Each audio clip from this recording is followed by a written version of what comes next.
Good afternoon. My name is Kathleen Haney, and we are joined this afternoon for a presentation called The Lived Experience of Foster Care, Supporting Students Educationally in an Ever-Changing World.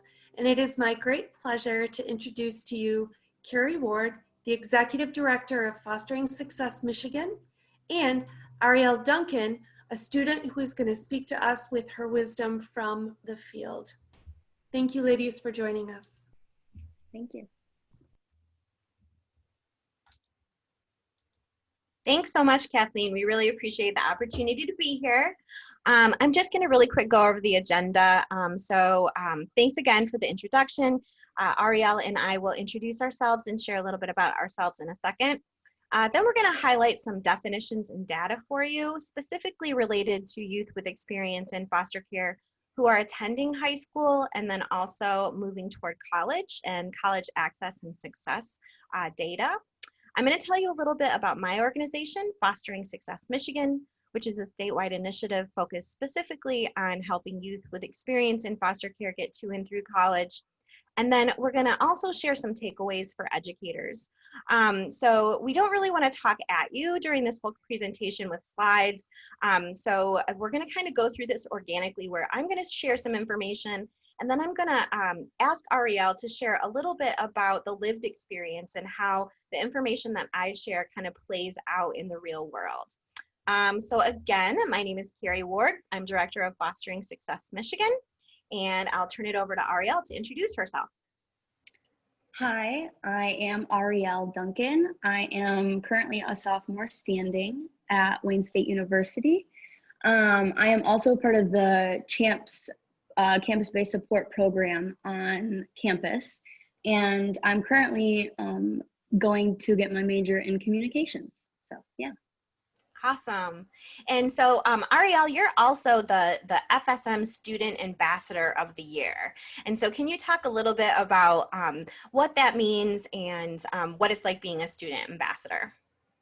Yeah, so I think I actually joined the group my freshman year of college. So it was honestly a perfect time for me to kind of get my advocacy career going. I really love public speaking and I love communicating. So along with that and my lived experience, this group really helped me kind of just show the skills that I had. I got to participate in public speaking events, different panels that offer my lived experience for help that hopefully goes in with policy and different things to help within the system.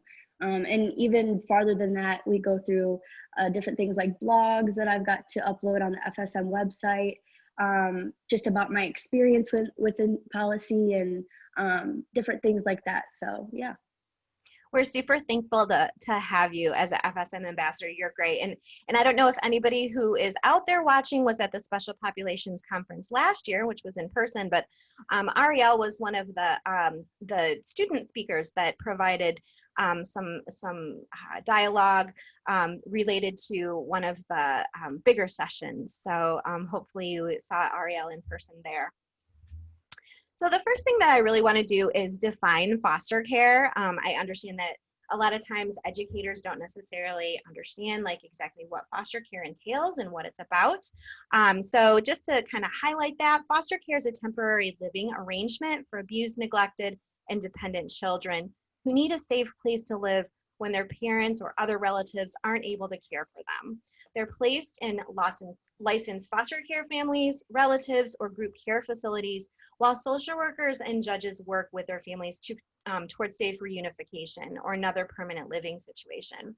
At this point, I also just want to highlight so that this particular definition comes from our FSM Getting to Know Child Welfare for Educators guide that's included in your handouts. There's a slew of information and handouts that will be available to you as supplemental information throughout this presentation, but you can also find the information on the Fostering Success Michigan website, which I'll also talk a little bit more about.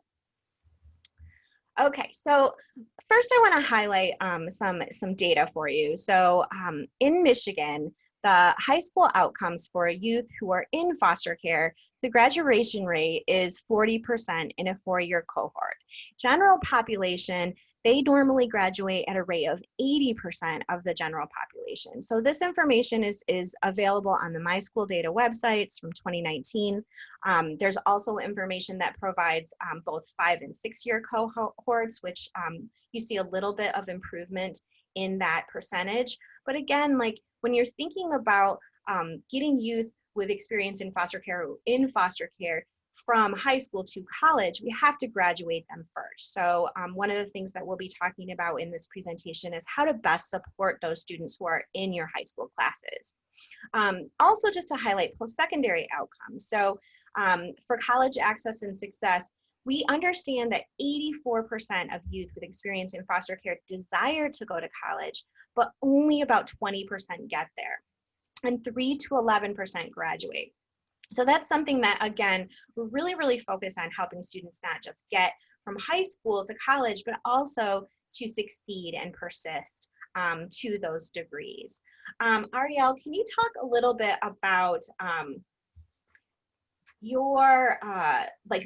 talk a little bit about these outcomes, and then specifically, like, why might it be harder for students who are in foster care get from high school to college?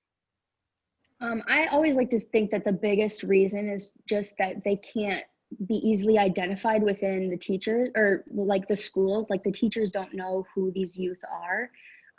So a lot of times it's up to them to share their, lived experience with teachers or whatever's going on within the home for them to actually understand what's going on. Another thing is just, supportive role models and adults in their life. While they might have these supportive adults in class or at the school, when they go home, it might be different. And also just with that resources outside of the home, information that they could use to help get them or navigate them through high school, and just the overall lack of connection, just to help them succeed and to get through the rough time that or the rough transition that they're having.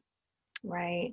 One of the things too that that I know, or that I've heard often from youth who have experienced foster care, is that maybe somebody's never even talked with them about college, or maybe they didn't even know college was an option. And I know that that was one of the things that you and I have talked about in the past, where I think it was getting close to your graduation and you had actually never considered college, and then kind of all of a sudden you had that was a goal and you had a lot of support. Can you talk a little bit about that? Well, I think within my transition, it really was helpful to have supportive adults and the teachers that were in the school. I think it was also, all the teachers kind of knew my circumstance. I was very verbal and very communicative about what was going on outside of the home, just because I knew I needed a lot of help. So they were really there to help me and guide me what I needed to do. I mean, the guidance counselor did as much as, walk me into the office and help me finish that application and turn it in right in front of her. So it was things like that that really helped me get that leap of success for myself, and to have somebody that knew I was struggling to, step up and help. It was very helpful. Yeah. Thank you. Yeah. Okay, so I just want to share, so I understand this is a special populations conference, so some of the people that are attending this this particular webinar might be interested in some subgroup comparison data. So as you can see here, within the group or the various special populations, youth with experience in foster care struggle with graduation, high school graduation, often more than any of the other special populations. So just kind of wanting to share some of that larger scale data with you. Again, this information is available on the My School Data website. And I know that Kathleen has talked a lot about this data in some of the presentations and information that she's shared with special populations in the Department of Ed.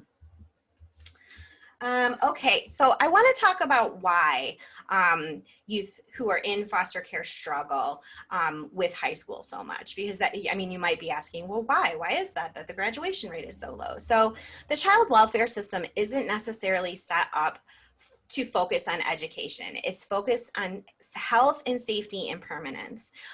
Those are very important things. We want to make sure that our youth are protected. We want to make sure that they're safe and they're healthy, and that they have a sense of permanence. And what that means is that they're kind of staying in one place. They're not getting moved around a lot. Despite that, many youth who are in foster care have had frequent moves, which lead to basically like high education mobility. If you think about kind of transferring from school to school to school, that leads to falling academically behind, loss of credit, delayed graduation rates, and then also sometimes they're untested for learning disabilities because they're just kind of missed as they're lost in that shuffle. There's also residual effects of trauma and experiencing time in foster care. So I want to just clarify that the trauma that some of these youth experience isn't always necessarily just the trauma that they've experienced within their home of origin. Foster care and the experience of being moved from your home of origin to foster care and experiencing that foster care system is traumatic in itself.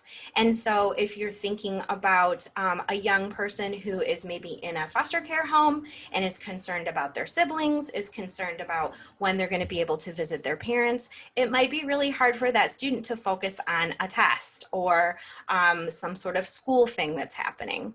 As Ariel mentioned, in many ways this is an unseen population. I do believe that there is now a uniform way to identify students in foster care. I think that there's a report that you can run within your administration. I think that only certain people within the school are able to run it. And I'll have to ask Kathleen about that at the very end, what that report is called, as a way of identifying students in your school system that are in foster care. But again, that's something that you'll have to kind of search out and do. And most of the time, if you think about a teenager who might be in foster care, they don't necessarily want to share that. I mean, you know, they may. It sounds like Ariel shared some of that information with some teachers that she trusted. But again, a lot of times they might not want to share that information. Moving on to the college piece. So our traditional post-secondary system is not set up to meet the needs of students with experience in foster care. Some campuses do have on-campus supports. I'm going to talk a little bit about that and how you can connect your students directly to those supports to help them succeed. But again, if you think about all the things that kind of got you to and through college, it usually involves family, where, you know, your parents helping you fill out the FAFSA, getting tax documents ready, maybe taking you on a campus visit. And then once you get to college, thinking about parents helping you move into the dorm, helping you buy books. There's just a lot of different components in the traditional college system that aren't supportive for these young people who maybe lack those social connections. And then also the whole college navigation process. I mean, I think that we've all experienced bureaucracy within the last couple of months during the pandemic and how frustrating that can be.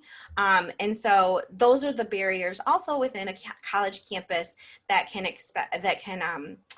impact a student's experience. So Ariel, do you have additional information that you'd like to share or add about your experience in navigating the child welfare system and school? And this could be like either navigating the child welfare system in high school or navigating child welfare system in college.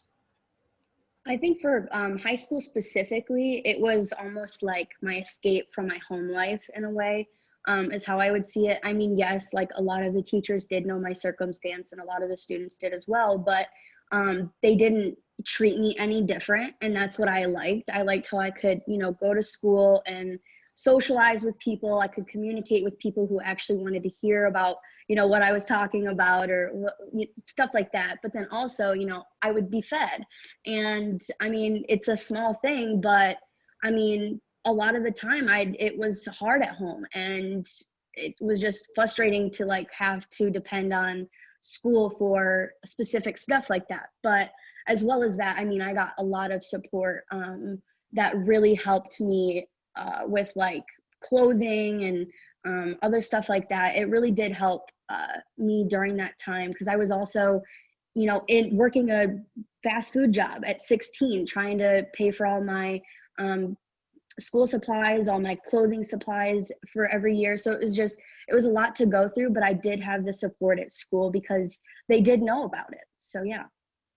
Thank you. Thank you so much. Okay. So again, I just want to highlight some of the challenges and obstacles to post-secondary access and success for this population. there are a multitude of things that impact educational success for these young people.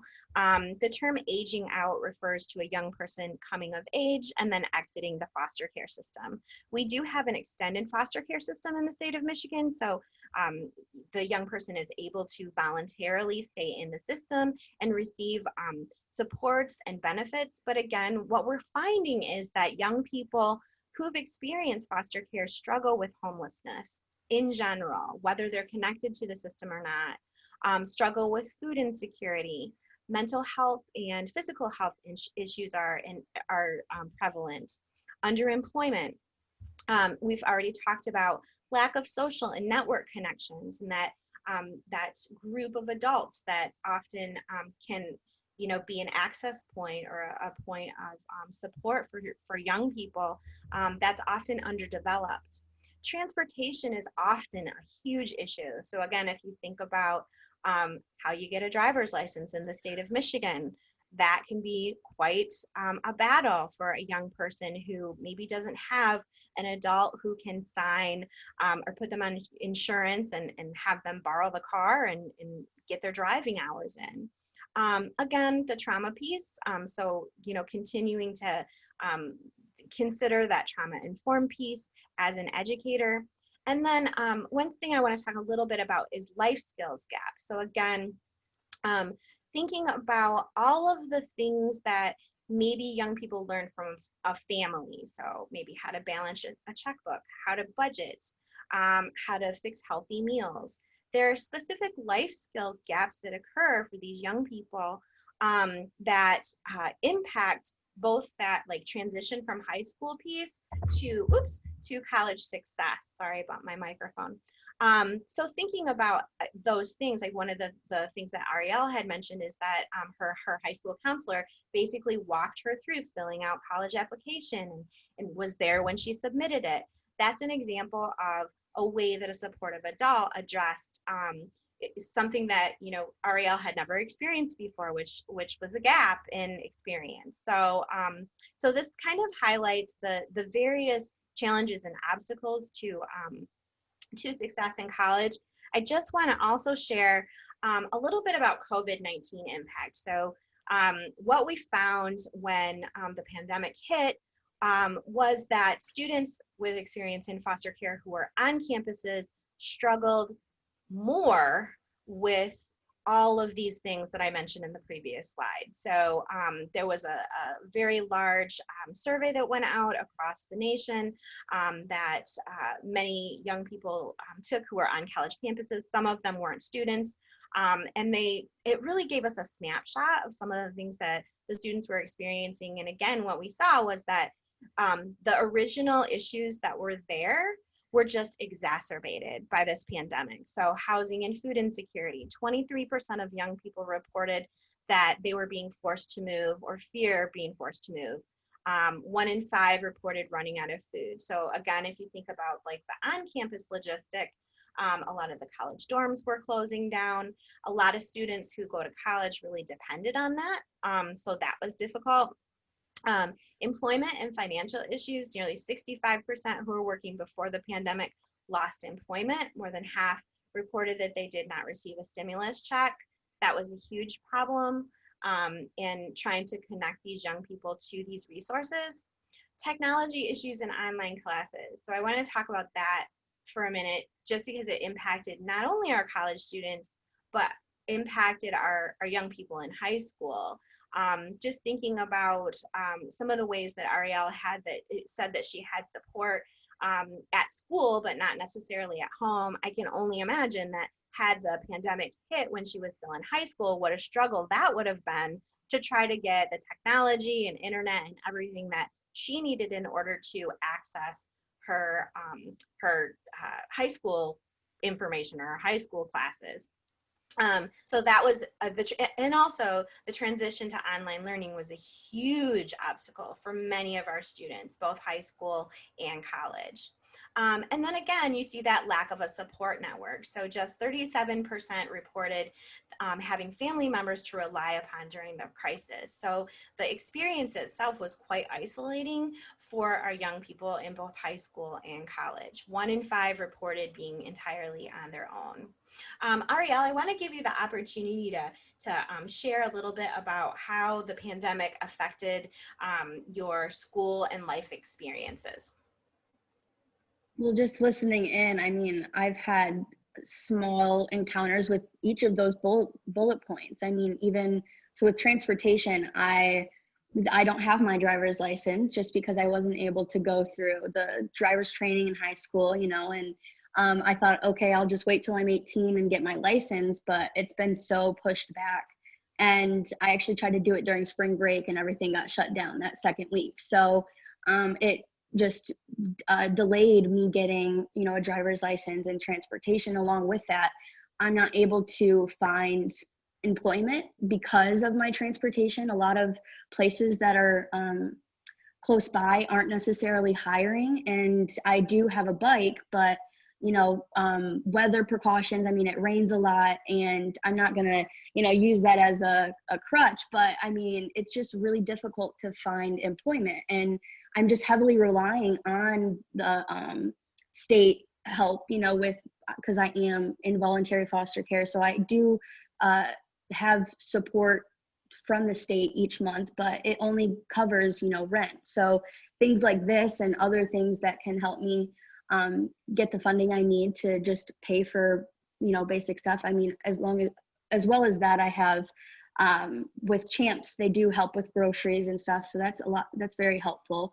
Well, along with the online stuff, I think I'm just a person that I have to actually switch to part-time this semester for college, just because of how I do online. I'm not really good at online and I get a lot of anxiety. And so I do well in class, you know, up front. I'm normally sitting in the front row and be able to ask questions and feel connected to the teacher. But when we're online, it almost feels like we have to sit and listen to this lecture. And I feel disconnected some way. So the lack of communication is the worst part for me, because I'm just a person that loves in-person communication. I love to see people's faces. I love to interact with people. And while yes, I am, you know, getting that partial connection virtually, it's just way harder to connect in a way where, you know, I can trust you, or just that it's just a barrier. And I think that it has significantly just made things harder than it has to be. But I know that at the end of the day, I do have people that I can, you know, lean on for support if needed. But just like you were saying, like, think of all the youth that don't have these supports, that are going through the same thing. And you know, what are we able to do to make this better for them during this time, or even moving forward, you know? So yeah. So thinking about how when you were a high school senior, and it was before you started thinking about college, before you had heard of Wayne State or anything like that, let's just pretend that the pandemic hit. What are some things that teachers could have done, or like educators could have done to help you navigate the pandemic with the like technology stuff, and then also get to college? Well, definitely the remote thing. I think making sure that we have access to technology. When I was in high school, because my high school was technology oriented, we all had computers.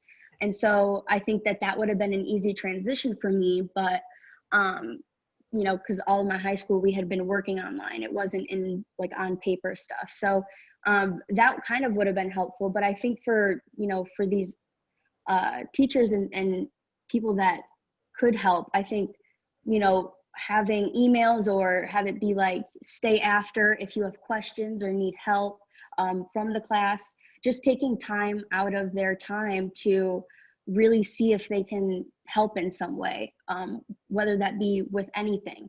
I think that everybody has something to offer, and it's just up to you to offer it, I think. So yeah. Yeah.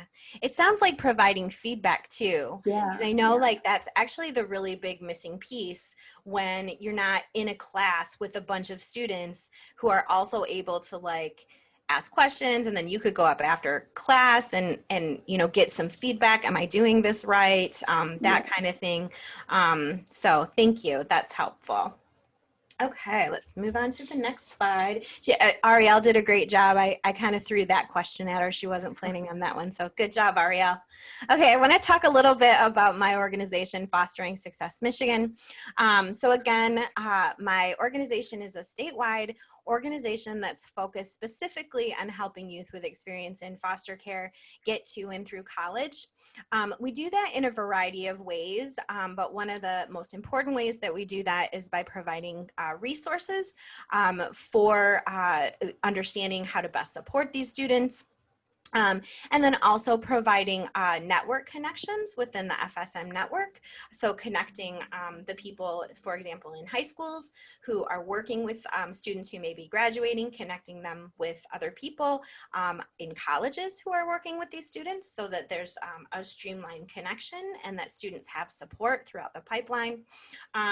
So I want to talk a little bit about post-secondary support on campuses across the state of Michigan. Okay, so there are campus-based support programs across the state of Michigan that offer points of contact and on-campus support for students with experience in foster care.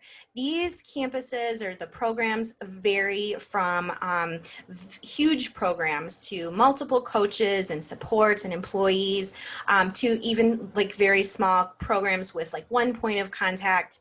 But the important thing is that many of these campuses are tied into the Fostering Success Michigan network so that if you have students who are graduating from high school or who are in high school and interested in having that college conversation, it's great if you can connect them directly with some of these campuses that they're interested in. So number one, they start thinking about college and planning for college, but then also number two, they can kind of navigate and have points of contact or a warm handoff to get there. Currently, we have 30 campus-based support programs and champions across the state of Michigan.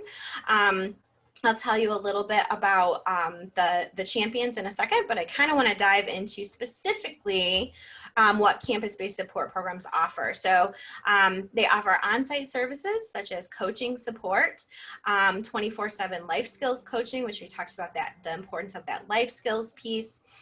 Many offer scholarships, mentorships opportunities, peer community building. So I don't know if you've heard of the Seed of Scholars program at Western Michigan University, but that's one program that has a huge community of scholars that that gather together and focus on their experience, but also they're proud. They're proud of being within that particular program. So peer community building, connections to campus champions. So again, if students are struggling with issues with financial aid, issues with housing, issues with food insecurity, our coaches can help support these students and connect them to campus resources.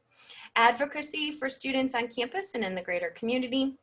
So many times the programs are also tied within the greater community. So there are even more resources and connections for students. Pre-college outreach and recruitment. So again, we're going to talk a little bit about ways that you as educators can access that recruitment piece or talk to your students about college and then get them to some of these programs. And then many offer financial resources. So some of the campuses do offer scholarships and then also financial resources by way of like food pantries and clothing pantries, that sort of thing. So Ariel, can you talk a little bit about the CHAMPS program at Wayne State and the support that you've received? Yeah, and honestly, all of those bullet points kind of cover a little bit of what the CHAMPS program has provided with me so far.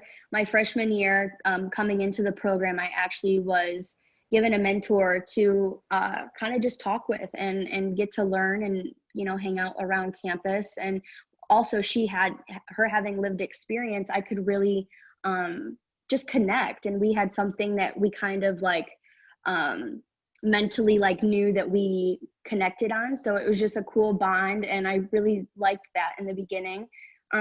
And also, as well as that, the many workshops that were provided throughout the semesters, I learned about procrastination, time management, everything that you would probably need to know on your, into your way to college. It really did help me figure out how I was going to become successful and how I was going to make it out of college and graduate. So they paid for my books. I know that some campus support programs pay for your books of, what you can't pay for. And I thought that was awesome. I mean, even the food pantry, there's available on campus to have for in food insecurity if you have any doubt, or not just doubt, but concern that you need food, it's there and you don't even have to ask, is how it's kind of put to you. So it doesn't make you feel bad in a way, or like you're in need of help.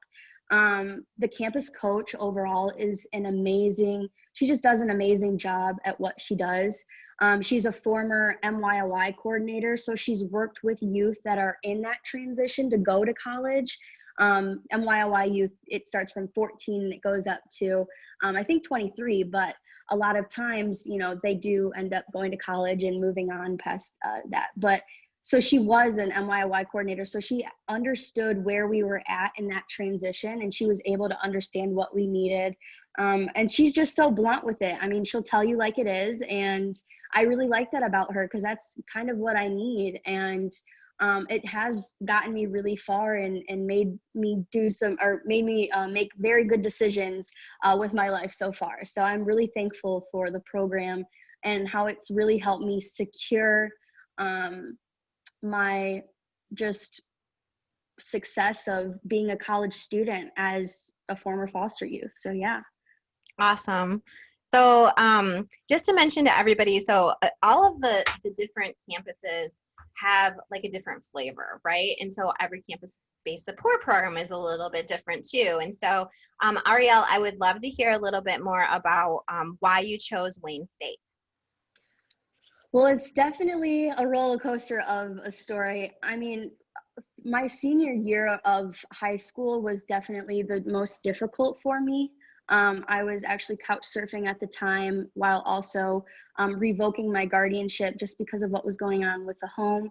And I knew that I wasn't going to be able to support myself financially. And so I wanted to be able to reopen my case and go into involuntary foster care to be able to receive state funding to help me live, and live on my own. So after, going through all of that, it was really hard for me to apply for myself. And like I had said earlier, my campus counselor knew what was going on within the home and everything I was going through within the courts. So she really did sit me down that day and made me fill it out all complete and send it in.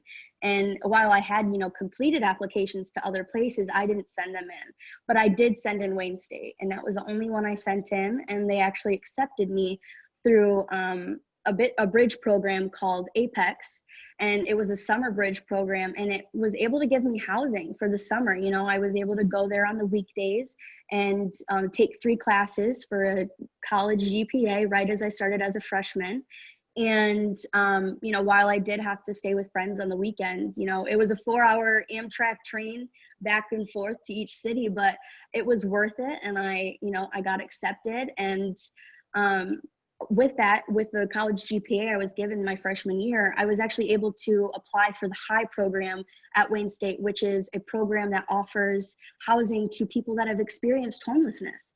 And basically I applied and I went through the interview and shared my experience, and I was actually given a free semester, my first semester of Wayne State of housing. And I really thought that was an amazing step to like really helping me push for what I needed and what I want in my life. So I was actually able to, use side money to get stuff that I needed, finally to get a new laptop, get a new phone, to basically reinvent myself as a college student to make sure that I was successful and ready to go through this college experience. So yeah.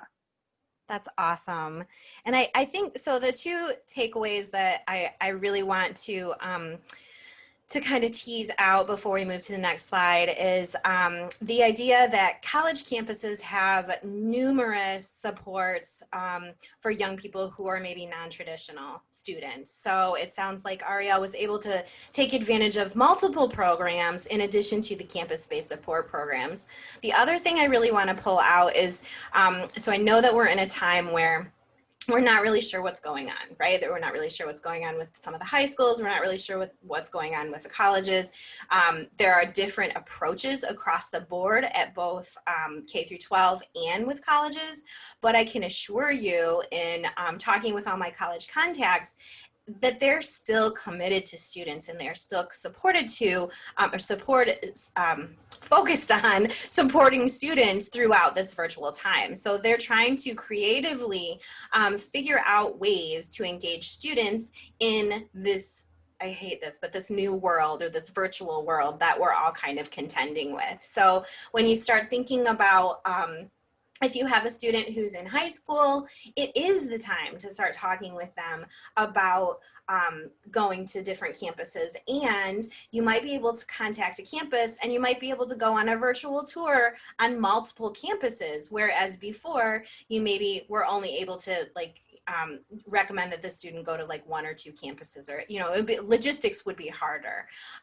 So just make sure that you're aware that resources do exist for virtual navigation through these different things, and reach out to different college campuses that students are interested in. And now is the time to connect them and kind of get them interested in the idea of college and what that can offer. Thanks so much, Ariel. That was really helpful. Yeah. Okay. So building college support, I also just wanted to mention two other types of champions. So we do have full-blown campus-based support programs across the state of Michigan. These programs are often, like I said, kind of robust. They have multiple coaches and resources, but we also have financial aid champions across the state of Michigan. So FSM partnered with the Michigan Department of Treasury a couple of years ago to identify financial aid professionals across the state of Michigan who know specifically the financial resources that are available to the students who are interested in attending college that have experience in foster care. There are numerous ways that these students can pay for college. I believe on the handouts, one of the handouts that I've provided you is the financial aid guide, and that outlines some of the various financial resources that are available. So there are financial aid champions who are points of contact on many of the different campuses, and you can also find these points of contact on the Fostering Success Michigan website. Designated campus champions. So these are people across the state who maybe have like smaller campuses and don't necessarily have the resources to start a full-blown program, but are passionate about serving this population. And so designated campus champions are also points of contact. So if you have, for example, a student who's interested in attending Henry Ford Community College, we have a campus support champion there. You would be able to reach out to that champion and make contact and talk about ways that you can facilitate that student's transition or different resources that that student has. So just know that there are a variety of supports available across the state. Okay, I'm just going to share some quick resources with you, and then I'll be continuing our wonderful conversation with Ariel. So I've talked a lot about the Fostering Success Michigan website. You can see the website here. This is a screenshot. What I want you to kind of take away is that there are numerous resources available on the website. We have a library with over 600 resources that include various types of toolkits to help you help students navigate through college applications, financial aid. There are tons of webinars. We even have a podcast series. I want to also call your attention to, at the very top of the screen, the student stories page. So Ariel had mentioned that too. to earlier, this is a student blog page that our students share stories about various things. So I know Ariel has a policy action blog where she talks about her experiences, for example, talking in front of a House committee to advocate. So lots of different student stories, and I would encourage you to look into that.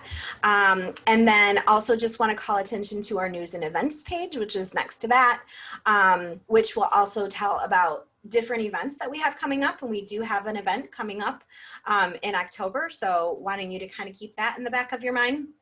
But this is the FSM website, and anytime, like if you have a question or need to make contact, your contact will go directly to me. So don't ever be afraid to reach out and ask questions about any of the resources that we have available.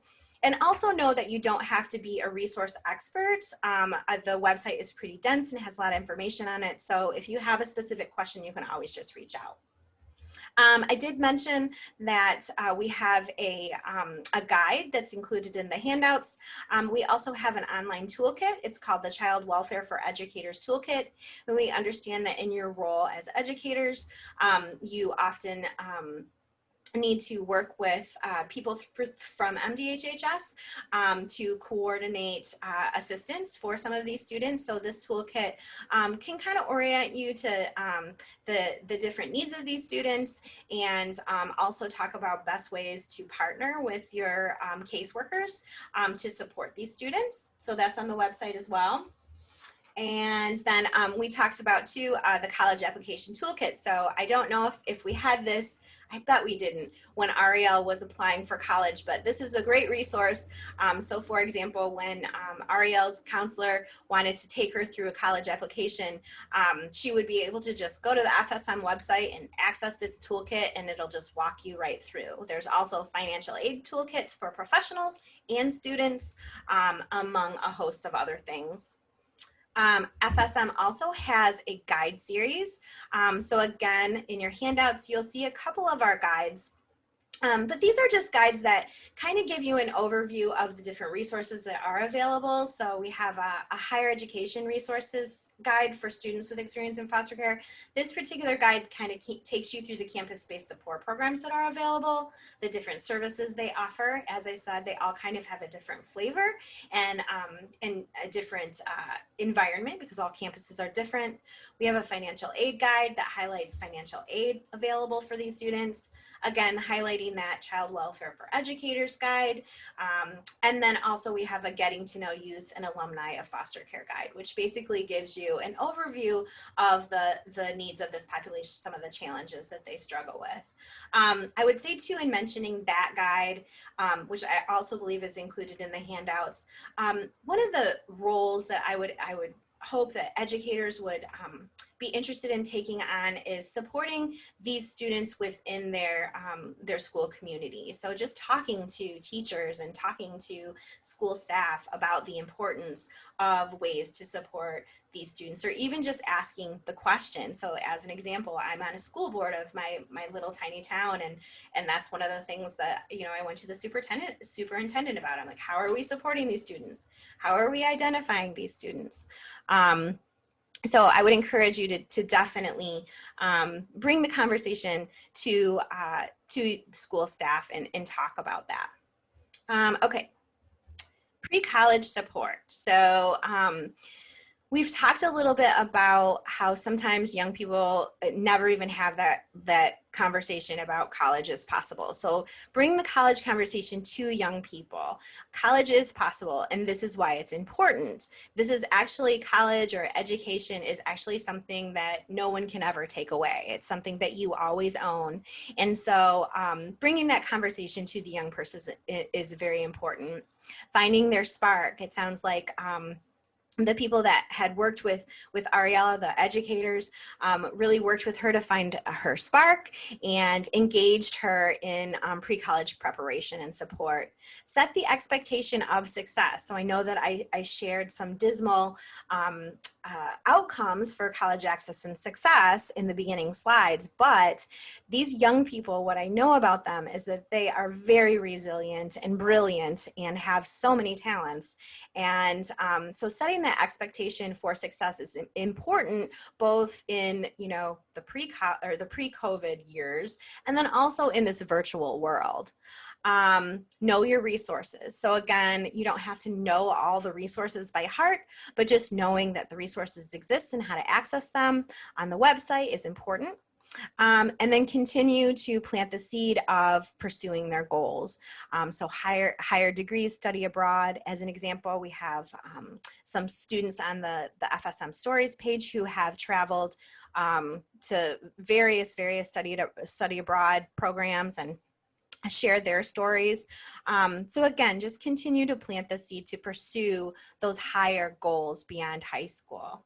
Arielle, you talked a lot about the importance of connection for students with experience in foster care. Can you talk a little bit about the best ways that teachers and educators supported you in high school?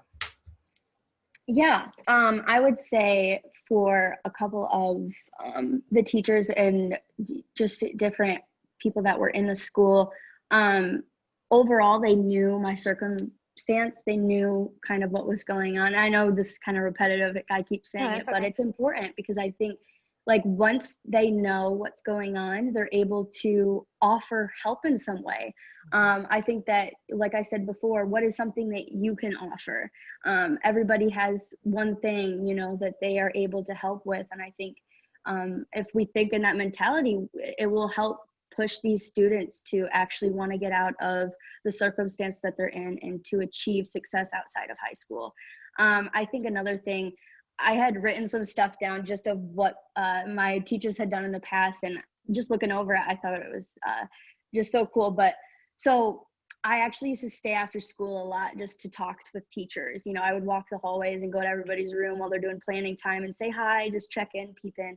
But my math teacher at the time, actually, we used to have conversations just about life after high school. And she actually told me a lot about, you know, her life and how she went to college for teaching, but also she did share, like, you know, how getting a job in college is a thing. And like, she talked about how, you know, bartending could be an option and all of these cool ideas. And then with that, I mean, at the time I was struggling with clothing and just a lot. So actually a secretary of the front office was actually able to bring in clothes for me to try on and just have, because she was getting rid of them. And I thought that that was really amazing because she just knew what I was going through. I didn't even have to ask, type of thing. And a lot of them gave me just future career options. I remember having conversations with my choir director, which I did a lot of like talent shows and the play and stuff. So I was very active within choir and stuff. So he really did show me, he was actually a former foster parent. And so he shared his, just his experience with the system and how it's not helping youth. And we had that in common. Like we both agreed that there's not a lot being done for these youth that are in high school.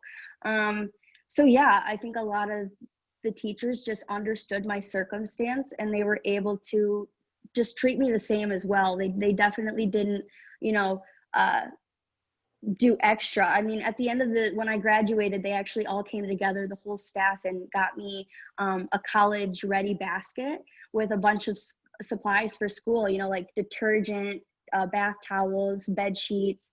And so to have that to go off of and to kind of be, you know, sent on my way, I felt like I had really been supported throughout my high school. And I felt like I did have a supportive network of people that could help me transition into that. So yeah.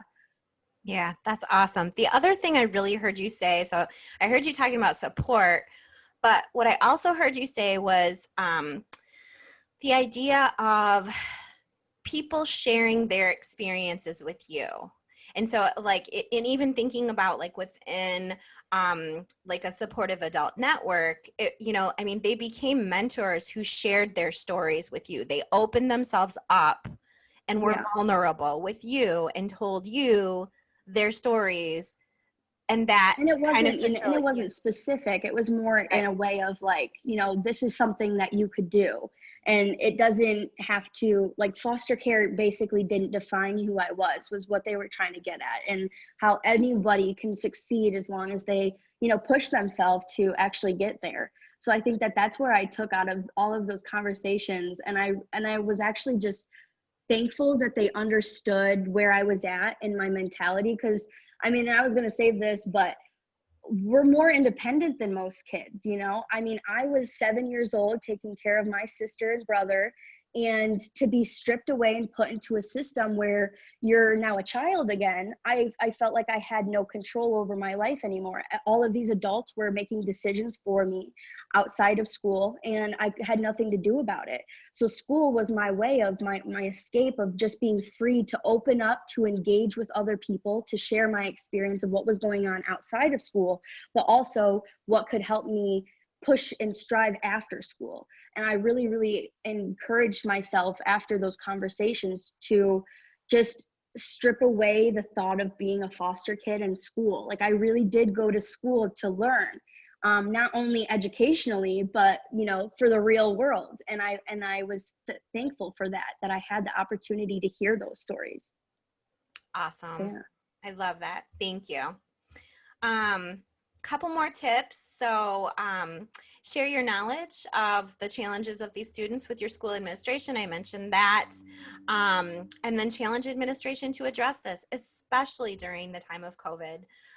Our students need these connections. The students need relationships, and they need you to reach out to them.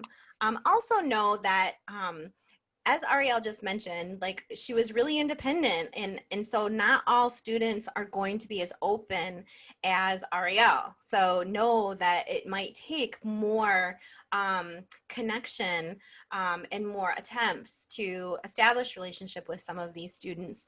Then, you know, it might not be easy.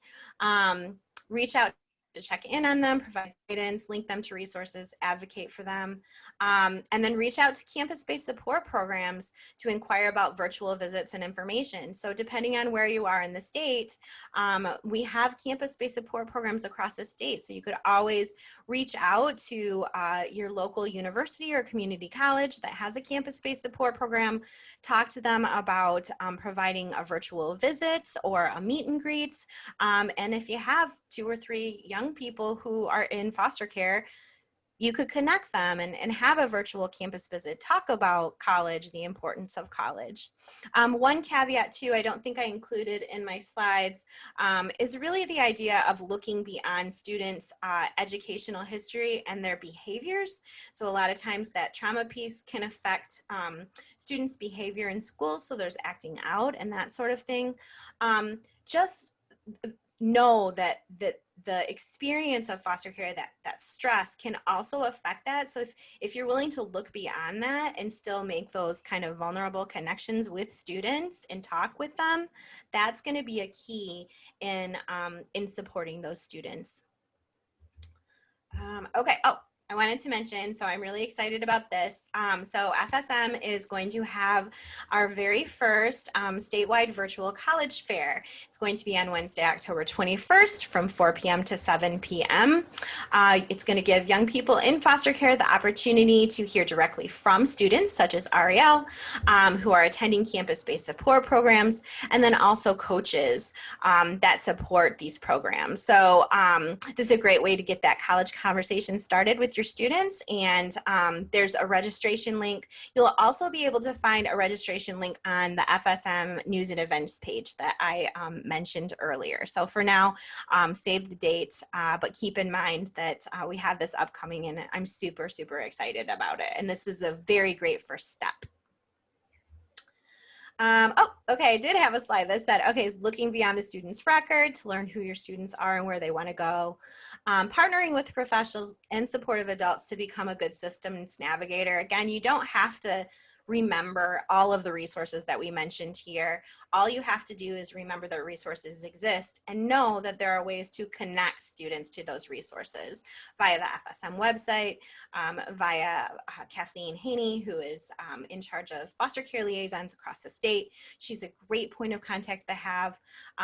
There's many ways that you can connect those students to resources, and then partner with FSM to stay involved. So again, there's ways to participate in our monthly newsletter, our Google groups, and that sort of thing. So Ariel, would you like to add any additional, am I forgetting anything to share, or any other thoughts?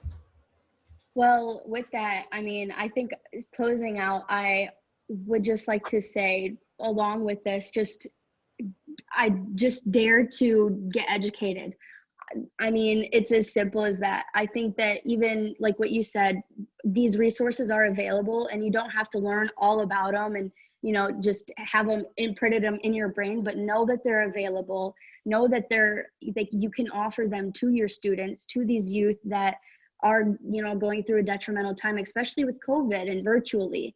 A lot of times, like, they're at home, and once they get off that computer, it's back to the real world. It's back to where they're at. So I think just understanding how you can help and being able to really understand the just overall feeling of, we want to succeed, you know, we want to get out of this circumstance. And once I was able to get out of that mentality and into this mentality of, you know, succeeding out of high school, I really did.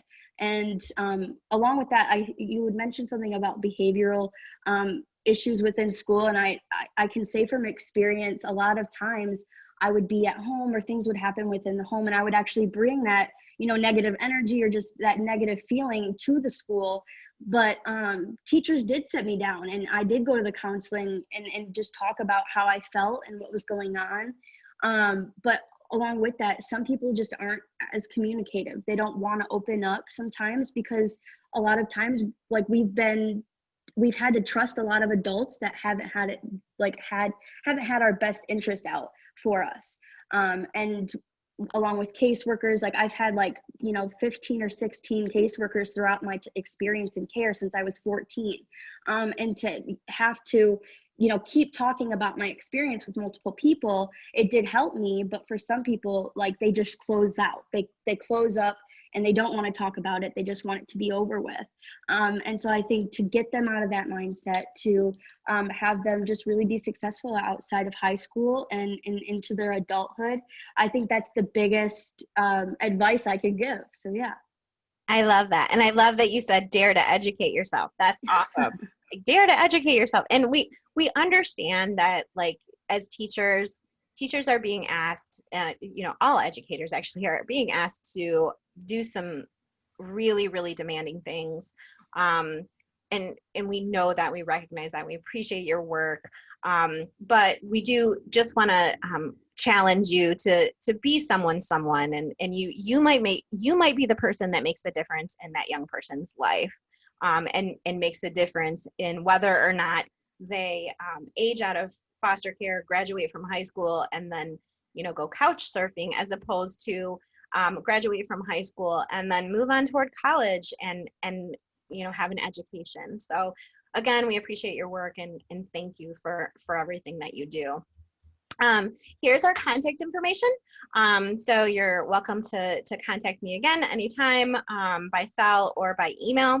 And then Ariel, you can contact her through the FSM email address below. And we really thank you for giving us time today to tell you a little bit about ways to support students with experience in foster care in high school and to college. Yeah, thank you so much. I'd like to thank both of you for taking the time this afternoon to share this incredibly important information. And to you, Ariel, I never get tired of hearing your story. I sit here and I have such a great amount of pride in listening and kind of watching and observing the growth that I've seen in you. We had you as a special guest last year, and I'm so thankful that you were willing and able to be with us today. also to share your story. And I know that you're going to do great things. You already have. You've overcome so much, and you give us all really an inside view into how we can better serve and take care of our kids, and you're one of them. So I'm just so thankful. And to Thank you our so much. guests and attendees, if you have questions for either Carrie or for Ariel, please feel free to contact them here. If you have suggestions for the department in how we can rally around and better serve and communicate and provide technical assistance, please contact me. And with that, I will just say thank you so much for taking this hour and spending it with us.